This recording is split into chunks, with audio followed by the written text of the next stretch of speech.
इतने में तो होश नहीं है, अगर और ज्यादा देंगे तो बावरे बन जाओगे। 10 रुपया दिया जाओ, ईमानदारी से सही जगह खर्चा करके आओ तो 100 रुपया का अधिकार प्राप्त हो जाएगा। और 10 ही रुपया गलत जगह खर्चा कर दिए तो पिता 100 रुपया देने में हिचकेगा। यद्यप तुम्हारी ही संपत्ति है, तुम उनके बेटे हो, पर तुम्हारी बुद्धि अभी ठीक नहीं है, सुसुख वांछा से युक्त है। धन का उपभोग करके हम अपनी मान प्रतिष्ठा वासना की पूर्ति करना चाहते हैं, और यही हमको बांधे हुए है। हमारा पिता परमानंद प्रदान करना चाहता है, इसलिए वो कहता है इस वासना, इस ममता और आसक्ति और भोगों में सुख है, इस भावना का तुम्हारे को हटाना है। कैसे हटाओगे? तुम हटा नहीं पा रहे, हम हटाना शुरू करते हैं। जहां जहां तुम्हारी आसक्ति होगी मैं मिटा दूंगा। जहां जहां तुम जो चाह करोगे उसको पूर्ण ना करके तुम्हें वो मार्ग दिखाऊंगा जिसमें परमानंद की प्राप्ति होगी। भगवान के इस भाव को न जानने के कारण संसारी आदमी कोसता है। वो मायापति है, उनके लिए धन संपत्ति दे देना कोई बड़ी बात है? एक आदमी 10-20 उसके भैंस गाय सब थी, खूब खान पान, चारपाई डाले आराम से बैठा था, नौकर चाकर दूध दूह रहे थे सब। भगवान शंकर और पार्वती जी ने दृष्टांत से समझाया गया है कि कहा कि चलो हम तुम्हें भक्त के दर्शन कराते हैं। पार्वती जी से कहा, तो उसके दरवाजे गए और कहा भैया 100 ग्राम दूध मिलेगा? साधु वेश में, हमारे ठाकुर शालीग्राम जी, उनका अभिषेक करना है। "ए, चल दिए सुबह से मांगने के लिए, दबका के भगा दिया। महादेव जी दूर हटे और कहा भगवान जितनी इसके पास संपत्ति है इससे 100 गुना इसको और दे दो। पार्वती जी को थोड़ा सा लगा कि सब अवघड़नाथ कहते हैं, इनको है भी अवघड़नाथ। उसने 100 ग्राम दूध नहीं दिया और इन्होंने वरदान दे दिया कि जितनी संपत्ति है उससे 100 गुना और बढ़ा दो, पर कुछ नहीं बोले। गए तो एक नगर के किनारे गंगा जी के तट पर फूस की झोपड़ी में एक भगत रहते थे, उनकी माँ थी उसी में, और एक गाय थी जो 100-200 ग्राम ही दूध देती होगी। देखा संत वेश में उमा पार्वती जी को, आओ आओ, मैं साष्टांग दंडवत की, चरण पखारे। उनका भगवान मुझ गरीब के पास तो गाय का दूध केवल है। भगवान श्री ने कहा ला, पिया। कुटिया से बाहर निकले, शाम जा रहे हैं। उनका भगवान कृपा करके आते रहना। भगवान कृपा करो, इसकी मैया और गैया दोनों का अपहरण कर लो, इसकी गैया और मैया दोनों को हटा दो। पार्वती जी जब आगे गई तो बोली देखो हम वहां तक तो बर्दाश्त हो गया, जिसने सादर तुम्हें प्रणाम किया, बातचीत करने के लिए मैया थी, जीवन यापन के लिए गैया थी, उसने तुम्हें दूध पिलाया, तुम कहो उसको भी मार दिया। और जिसने एक बूंद दूध नहीं दिया, कहा 100 गुना संपत्ति और हो जाए। तो हमारी बातें ही समझ में नहीं आई कि आपका स्वभाव क्या है। बोले तुम समझ नहीं पा रहे हो, वो इतनी संपत्ति में मुझ महादेव को साधु रूप में अपमानित कर रहा है। जब 100 गुना और बढ़ेगी ना तो उसका प्रमाद इतना बढ़ेगा कि घोर नरक जाएगा। और इसकी थोड़ी मति गति समय मैया और गैया में जाता था, अब ये दोनों से अलग होगा, अखंड चिंतन करेगा और परम धाम का अधिकारी बनेगा। ये बात हम प्रभु से संपत्ति मांगते हैं, बालकपन के कारण जान नहीं पा रहे हैं। जैसे ही वो हमें परिस्थिति दी है बिल्कुल हमारे योग्य है, मान लो मेरी बात, जैसी परिस्थिति दी है हमारे योग्य है। हमको क्या करना चाहिए? परिस्थिति का सदुपयोग करके भागवती की स्थिति प्राप्त करनी चाहिए। हम परिस्थिति सुधारने में पूरा जीवन लगा दें फिर भी नहीं सुधरेगी। आज तक किसी को तृप्ति नहीं हुई। आप बताओ कितना धन मिल जाए जिससे आप तृप्त हो जाएंगे? किसी से भी पूछा जाए। समझ रहे हो? आप अगर अंक में रखोगे भगवान दे देंगे, अगर फिर आपसे यही हम प्रश्न करेंगे ना तो उससे कई गुना बड़ा अंक की अभाव की अनुभूति आपके दिमाग में होगी, वो भी अंक पूरा हो जाए। तो भारत में ऐसे भी धनी हैं जिनके कई करोड़ रोज आए हुए हैं, क्या उनसे पूछो तसल्ली है तुम्हें? तुम्हारे आय व्यय से तुम संतुष्ट हो? नहीं, उपाय में लगे हुए हैं और आए हो। भैया ये माया है, इसमें अति लघु रूप रखना पड़ेगा। सुरसा जी ने 8 तो हनुमान जी 16, तो 32 तो 64, बढ़ती चली गई सुरसा जी। जब सत जोजन ते ही आनंद की ना, तो चतुरता इसी में अति लघु रूप पवन सुत लीना। अंदर प्रेस बोले हो गया बता, अब मैं आशीर्वाद दो अपने काम के लिए जाए। यहां से निकल सकते हो तो त्रणादपि सुनी चेन, तरोरियु सहिष्णुना, अमानिना मान देन, कीर्तनी या सदारी। निकल जाओगे। बड़े बनना चाहोगे, ऐसी चुंगी लगेगी, ऐसी जांच होगी कि फेल हो जाओगे, यहीं फंस जाओगे। हमारी बात मान लो, बड़े के हो जाओ, आनंदित रहोगे। जितना हमें चाहिए हमारे प्रभु ने दिया है, जैसी परिस्थिति चाहिए वैसी दी है। अपना कल्याण कर लो, अपना मंगल कर लो। ये वासना की पूर्ति अगर इतने से हो जाती है, आप अंक रख दो कि इतना इतना इतना, बस अब कृतकृत्य भयऊ मैं निहाल हो जाऊंगा। तो जितना तुम सोच रहे हो उससे कई गुना तुम्हारे ही दृष्टि में है, वो सब है जो तुम मांग रहे हो। और उससे पूछ लो जा करके कि तुम तृप्त हो क्या,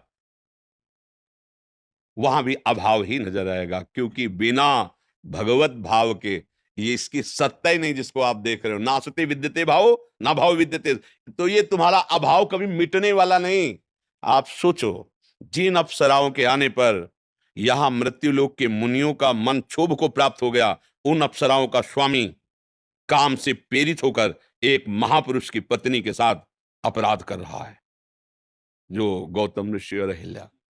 वहां की एक अप्सरा आ जाए तो बड़े बड़े मुनियों के मन में क्षोभ पैदा कर दे ऐसी, और वो सब उसके अधीन है, उसके अधीन है देवराज इंद्र के। और वो इतना अभाव ग्रसित है कि वो स्वर्ग की इस वैभव को छोड़कर एक महात्मा के आश्रम में जाता है और उनकी पत्नी के साथ गलत आचरण करता है।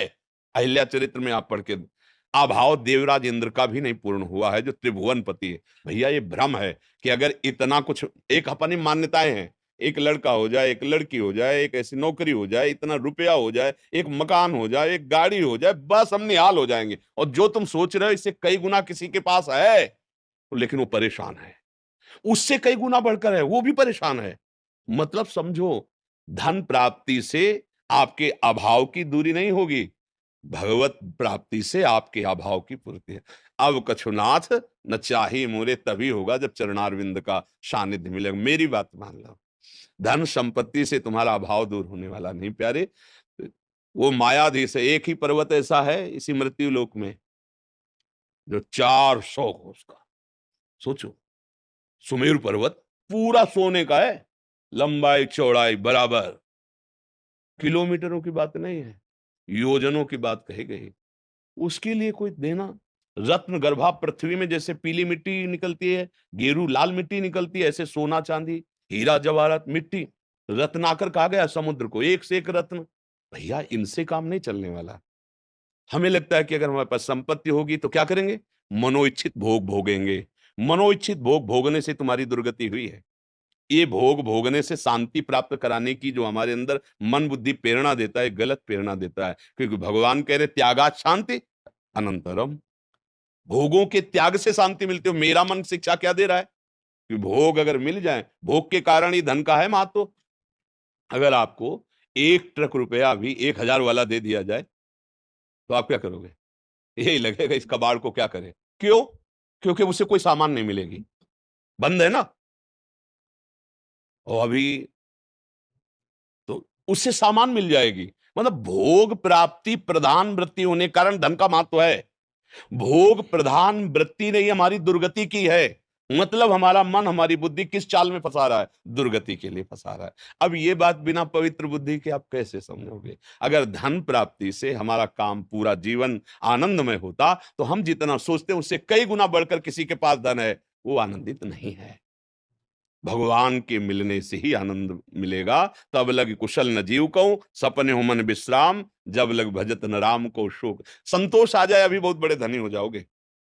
बिन संतोष न काम न साही, वो अछत काम सुख सपने उन्हें। बढ़ती चली जाती है वासना, बढ़ती चली जाती है। कभी मन में होता है कि अगर ये वो व्यक्ति मिल जाए, वस्तु मिल जाए, मैं इसे प्राप्त कर लूं, सुखी हो जाऊं।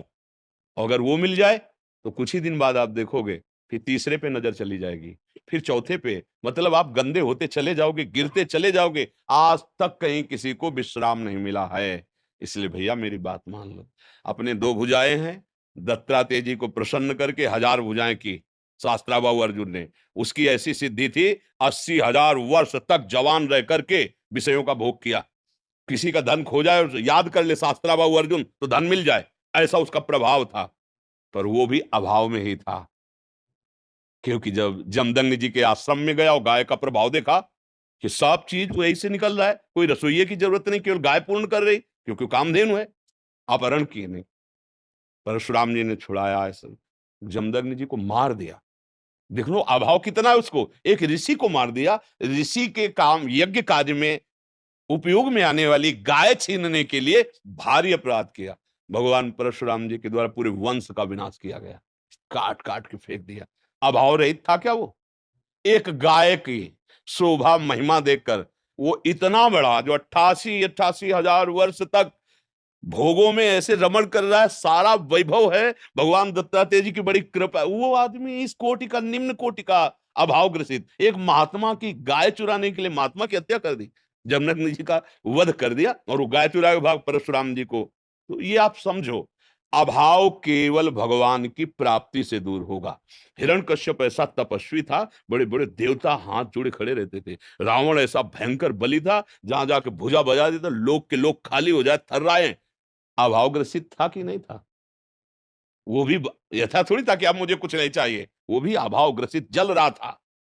हिरण्यकश्यप जल रहा था।